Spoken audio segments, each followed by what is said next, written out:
ஆண்டவர் இயேசு கிறிஸ்துவில் மிகவும் பிரியமான சாத்திப்பட்டு பங்கு தந்தை அருள் பணி அந்தோணிராஜ் அவர்களே, சலேசிய சபையை சார்ந்த அன்பார்ந்த உறவினர் குரு லூர்துசாமி அவர்களே, அன்பார்ந்த அருள் சகோதரிகளே, அன்பார்ந்த இறை மக்களே, மிக முக்கியமாக அன்பார்ந்த பிள்ளைகள் பாரதி, ஜோஸ்னா என்னும் மணமக்களே,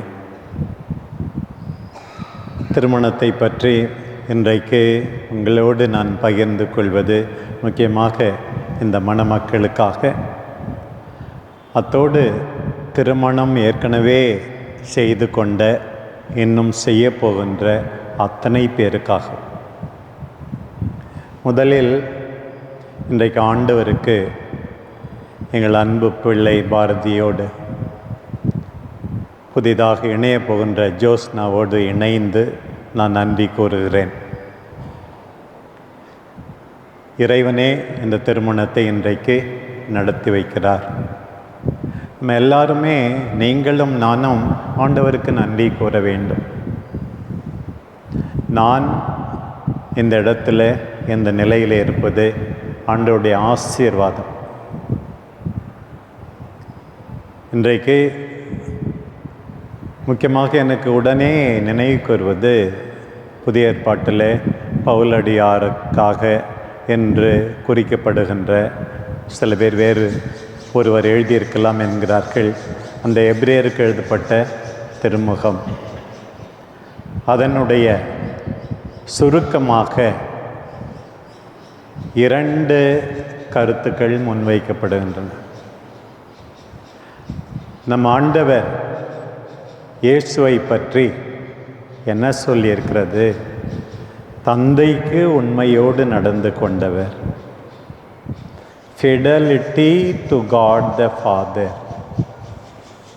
இப்போ இன்றைக்கி எனக்கு ஆசை, கடவுளுக்கு நீங்கள் 2 பேரும் உண்மையுடன் நடந்து கொள்ள வேண்டும், ஒருவர் ஒருவருக்கு உண்மையுடன் நடந்து கொள்ள வேண்டும். அதுதான் முதல் கருத்து. Be faithful to one another till the end of your life. அதுதான் ரொம்ப ரொம்ப முக்கியம். உண்மையாக நடந்துக்கணும். நம்பிக்கை துரோகம் பண்ணிட்டாங்க அப்படின்னு இருக்கக்கூடாது.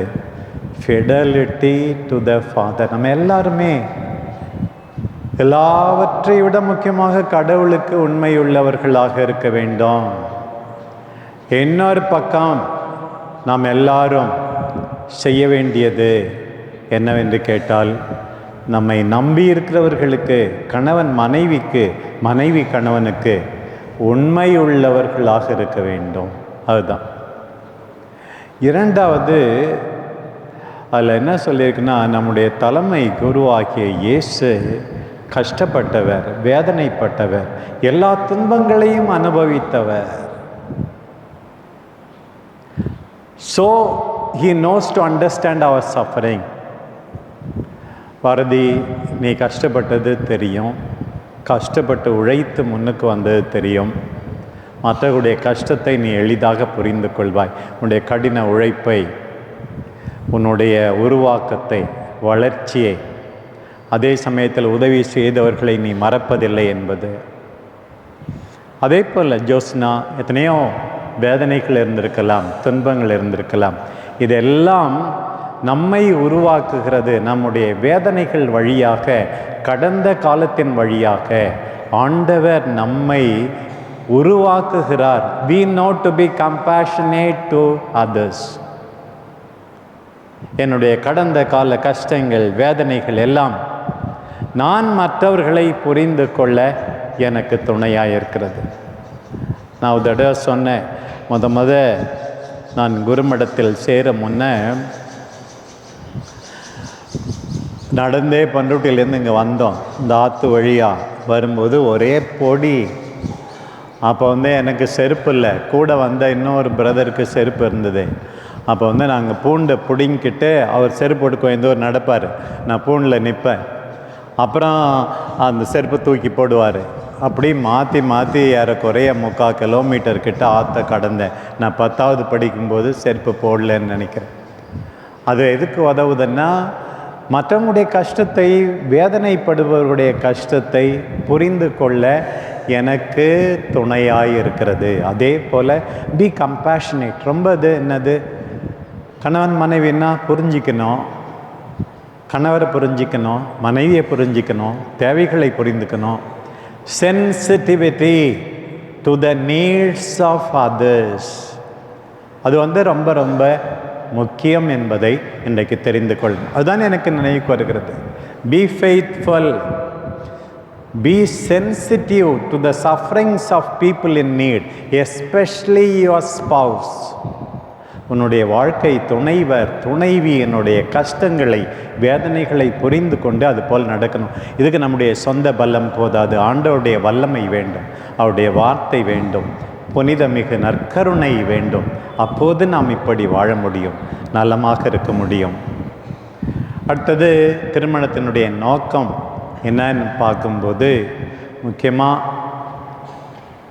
Welfare of the spouses. ஒருவருடைய நலனுக்காகத்தான் நாம் இருக்கிறோம் என்கிற நம்பிக்கையை கொடுக்க வேண்டும். சில பேர் தன்னுடைய சுயநலத்தை மட்டும் பார்க்கிறார்கள். என்னுடைய மனைவியின் நலன் வேண்டும், என்னுடைய கணவருடைய நலன் வேண்டும். இப்படித்தான் திரு அவை நமக்கு போதிக்கிறது. ஒருவர் மீது அக்கறை கொண்டு அவர்களுடைய நலனை பற்றி கருத்தாய் இருக்க வேண்டும். Welfare of the spouses.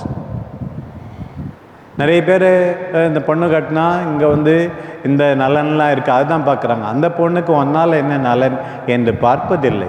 ரெண்டு பேருடைய மகிழ்ச்சி, நிம்மதி, பொருளாதார தேவைகளை பூர்த்தி செய்வது எல்லாமே வேண்டும். அப்படி இருக்க வேண்டும். நான் எல்லா திருமணங்களிலும் சொல்வேன், இயேசு சாமி சொல்லியிருக்கிறார், பகைவருக்கே நீங்கள் இப்படியெல்லாம் செய்ய வேண்டும். அப்படின்னா ஒரு வாழ்க்கை துணைவருக்கு துணைவிக்கு என்னவெல்லாம் செய்ய வேண்டும் என்று பாருங்கள். உங்கள் பகைவருக்கு நல்லது செய்யுங்கள்னு சொல்கிறாரு. அவர்களை பற்றி நல்லது பேசுங்கள், அவர்களிடம் நன்றாக பேசுங்கள்னு சொல்கிறாரு. அவர்களோடு சேர்ந்து ஜெபியுங்கள் சொல்கிறாரு. பொறுமையாயிருங்கள் சொன்னார், தாராளமாயிருங்கள்னு சொன்னார். இது யாருக்காம்? சண்டைக்காரங்கள்கிட்டே அப்படி நம்ம நடந்துக்கணுமா? நல்லது செய்ய வேண்டுமாம், அவர்களிடம் நன்றாக பேச வேண்டுமாம், அவர்களை பற்றி நல்லது பேச வேண்டுமாம், அவர்களோடு ஜெபிக்க வேண்டுமாம், பொறுமையாக இருக்க வேண்டுமாம், தாராளமாக இருக்க வேண்டுமாம். அப்படி இருக்கும்போது ஒரு கணவன் மனைவியிடம், மனைவி கணவனிடம் எப்படி இருக்க வேண்டும்? இதுதான் அவருடைய நல்லதை நான் விரும்புகிறேன். சில நேரத்தில் கால ஓட்டத்தில் என்னுடைய நன்மைக்காக இருக்கிறாரா, ஒன்றுமே நல்லது செய்யலையேன்ற உணர்வு ஒருவருக்கு வந்துவிடக்கூடாது. அதையும் இன்னைக்கு நினைவூட்ட விரும்புகிறேன். முக்கியமான ஒரு நோக்கம் welfare of the spouses and also procreation and education of children. குழந்தைகளை பெற்று வளர்ப்பது, அதுவும் இன்னும் ஒரு நோக்கம். அப்புறம் நிறைய கல்யாணத்தில் என்ன பிரச்சனை தெரியுமா? எதுக்கு முக்கியத்துவம் கொடுக்கணுமோ அதுக்கு முக்கியத்துவம் கொடுக்கறதில்லை. அதனால தான் பிரச்சனை. ஸ்டீஃபன் கவே சொல்வார், the main thing is to have the main thing as the main thing. எது முக்கியமோ அதுக்கு முக்கியத்துவம் கொடுக்கிறது தான் வாழ்க்கையில் முக்கியம். The main thing is to have the main thing as the main thing. அது எல்லாத்த விட முக்கியம். நான் ஏற்கனவே சொன்ன மாதிரி கடவுள். அடுத்தது இனிமே பாரதிக்கு ஜோஸ்னா, ஜோஸ்னாவுக்கு பாரதி. இது நாள் வரை எப்படி இருந்ததோ. இரண்டாம் நிலை கணவனுக்கு மனைவிக்கு முதல் இடம் கொடுப்பது. அதுக்கு பிறகுதான் வேலை, அதுக்கு பிறகுதான் மற்ற உறவுகள். தான் இங்கிலீஷில் சொல்லுவாங்க ப்ரையாரிட்டி ஆஃப் வேல்யூஸ். மற்றவங்களாம் முக்கியம்தான்.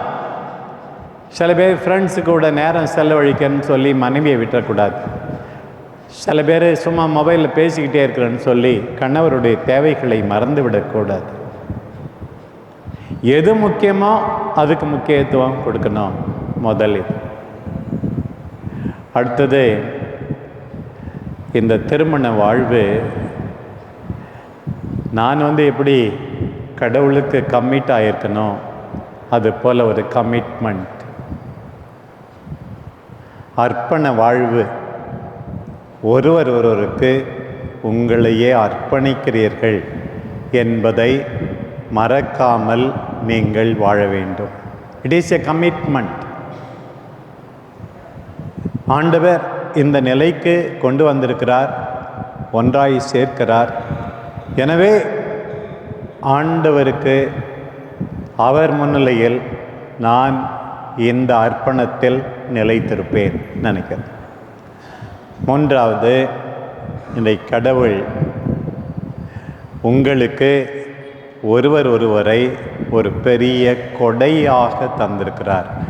The greatest gift, Bharati, is Josna now for you. Josna, the greatest gift is Bharati for you. நான் ஒரு பேனா கொடுத்தா அதை போய் மண்ணில் குத்தணும்னு நான் எதிர்பார்க்கறதில்ல. கடவுள் கொடுத்த இந்த கொடையை அவரிடம் நல்ல விதமாக கொண்டு போய் சேர்க்க வேண்டும்.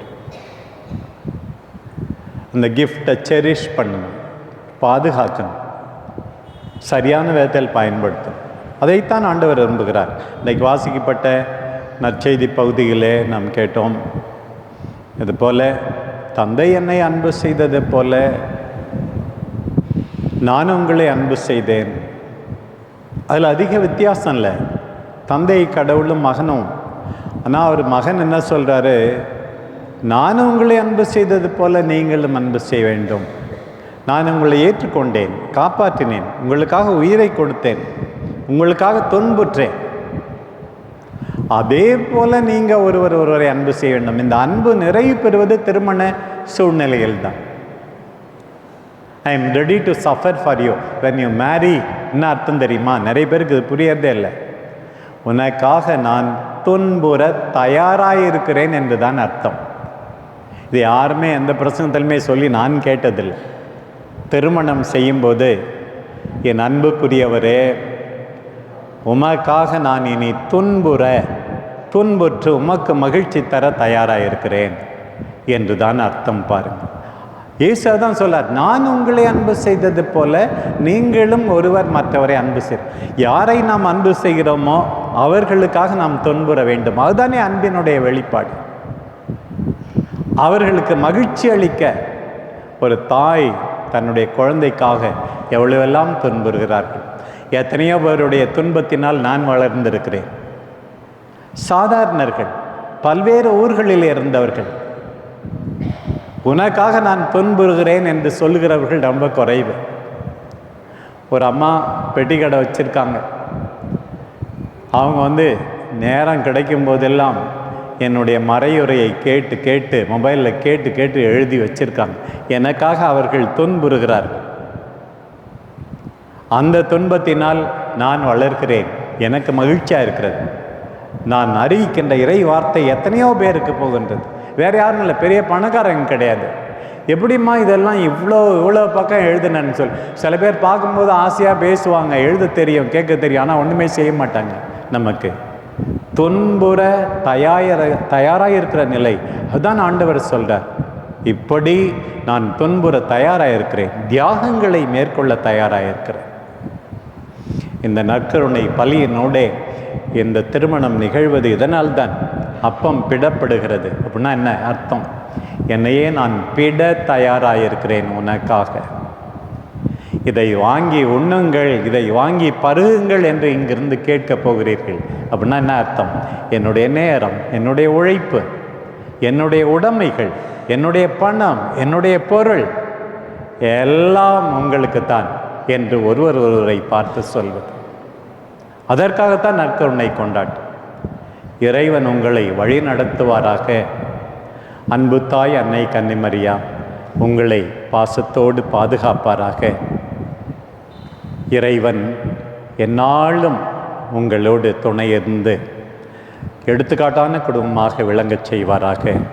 ஆமென்.